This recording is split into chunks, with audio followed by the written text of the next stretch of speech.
Well, joining us once again, 13 Action News political analyst and expert Jon Ralston. And so what do you make, John, of the second day of the Republican National Convention? Of all the places Hillary Clinton could be, she's in Las Vegas today. She was in Las Vegas, and they didn't make a big deal of it at first, but because they were trying to hide the surprise, which was that she was endorsed today by this huge union, the culinary union here, most powerful political organization in the state. The parent union, Unite Here, is one of the most powerful unions in the country.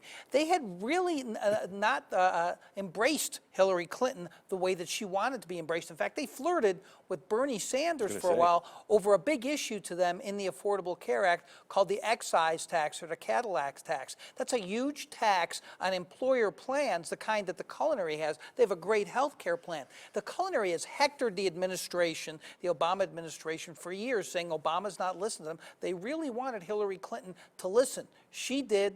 Finally, after essentially she became the nominee, they endorsed her. It's a fait accompli, of course, that she was going to get the endorsement. But the fact that she's here, getting it, and talking about voter registration, by the way, shows how important Nevada is in November. As far as other labor unions around the country, we've heard discussions that some of them might be inclined to line up behind Donald Trump. So do you think Trump presents a reasonably good challenge and not just that blank check that a lot of labor unions have tended to give to the Democrats? Trump's a different kind of political animal. It's a great question, and it goes right to the heart of what I think people miss about politics. You know, a group like the Culinary Union or the service employees or the Teamsters might endorse Hillary Clinton, but a lot of those rank and file members won't necessarily go with the person that's endorsed. And Donald Trump is the perfect example. He is speaking the language of a lot of these working class folks. There's some fear that because the so-called Reagan Democrat cohort, remember back that you and I are old enough to remember that, unfortunately. Right?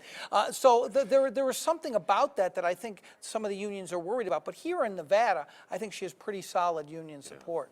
See how this plays out, John. Thank you very much. You bet. Good to have you here, too, by the way. Thanks. Patricia. All right.